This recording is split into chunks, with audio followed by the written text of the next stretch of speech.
Easy.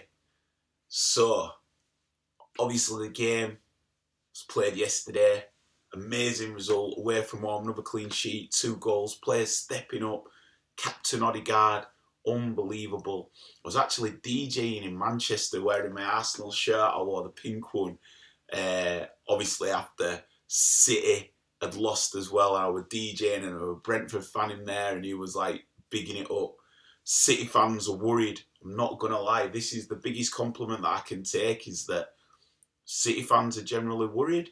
And when you get a 5 point lead, but more the fact that I'm seeing that Arteta said that the team and the squad watched the game together, obviously knew the result, and then went in and emphatically dealt with business, shows how much they believe they have this in their hands and are gripping it and making the most of it that they can. So, just proud, do you know what I mean? You see Xhaka coming off. I pray that he's fit and healthy for the World Cup for Swiss. But you see him coming off and Vieira coming in, and his past couple of games have been underwhelming, but it could be said that it's the players around him and they've not been playing a lot as well. Is it hard for people to pick up form and suddenly find that nucleus to perform? I mean, Reece Nelson's been doing it, but you've got to say when Vieira's come in the first 11, he did it against Brentford and he did it against Wolves. The way that he took that touch, unbelievable play from Jesus, by the way, but the way that he took that touch, I thought it was a bit of a bad touch from first viewing, thinking, well, it's a tight angle, he's never going to be able to shoot it in from there. But when you actually watch it back, the way that the touch made the keeper react, he knew full well that he was going to do that to draw the keeper to dink it back. And not just Odegaard, but Saka in there as well. The hunger to get on the score sheet. The second goal from Odegaard, Martinelli not giving up the lost cause. The clever play to backheel it. The pull back and obviously the melee in the box. But the way that Odegaard now is noticing that he's got more time to pick his spots rather than rushing it, lashing at it, or just trying to strike it on target. He's actually picking his spots. And there's just moments that stick to you. And I believe at the end of this season, if we continue on the trajectory that we are, the way that Odegaard celebrated his first goal and just pointed at the badge, it was just a man who's possessed. This is his club. He's the captain of Arsenal Football Club. And the level that he raised us for that second half and the way that he pointed to that badge just shows you how much it means and how much he believes that we're on job and we're about it. Another thing I want to say, because I'm going to sort of do a bit of a summary of how the season's been and the highlights for me, is the way that when we score, the way that we all celebrate, like together as a collective, but individually, it's like no matter who scores, you saw it against Chelsea, the corner went in, it looked like Saka had scored it, but Gabriel had scored it, but then Saliba's celebrating like on his ones, and then, you got Ben White chipping the ball at Odegaard, and everyone's celebrating in their own way and then coming together, and it happened again last night. If you see Odegaard's first goal, he's ran straight to the fans pointing to the badge, and everyone else is celebrating around one another before they're coming together, and there's just this, it's like a naive brilliance to us, do you know what I mean? It's just like when you're just having a kickabout with your mates and you're just like, yes, get in, go on, and then like buoying it together.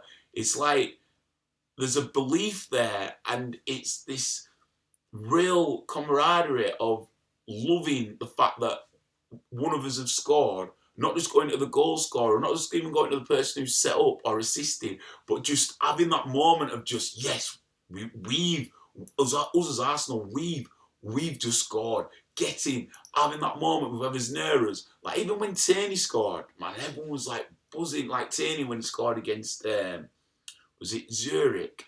And like Ramsdale's running out and everyone's all over the show. It's just, there's a real brotherhood there. And I believe that brotherhood is what's going to get us to compete, I'll say, to the very end. It is glaringly obvious that we do need to strengthen in January, but not only have we put ourselves in a fantastic position to strengthen in January, but attract the players who can help us get over the line to still be competing to the end of the season, Who would not want to join Arsenal at this moment in time in world football? And with it now being the World Cup, so many of our players going there, and good luck to them with their nations as well. There's real time to be strategic in who we go after. I'd like a couple of midfielders. I'd like the brother from Lazio. Is it Mihailovic Savic? Him, I'd love him. He's a baller. Obviously, the brother from Shakhtar that everyone's been going on about and gassing, he looks the real deal. His goal in the Champions League against Celtic were wild. He could be another enhancement to our squad. I'd like another striker as well, you know. I'd like a striker as well. But we'll see, man. But the overall thing for me, up until this point of the season, is that the one game we've lost in the league, we should have won. The game that we drew, we dipped. But when there's been a setback, it's the way that we've responded. And I read something that against Southampton when we drew, Odegaard and Xhaka were having a conversation in the dressing room about where it had gone wrong. And there's a real mentality of winners in there. Like, there's a bullish leadership to every single one of us in there. You know, Ben White's Mr. Consistent.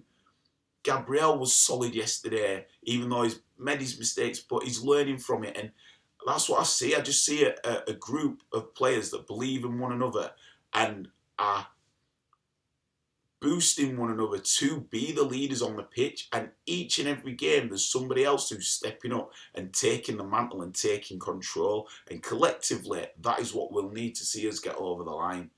And that's why I feel like when someone does score and we celebrate in our different facets and then come together, that's what I feel the cohesion of the team is there.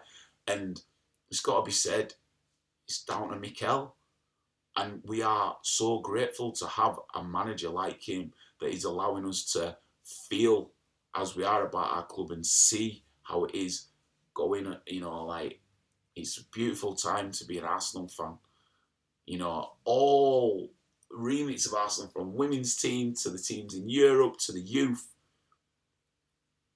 You say, trust the process. If this is the process, long may it continue.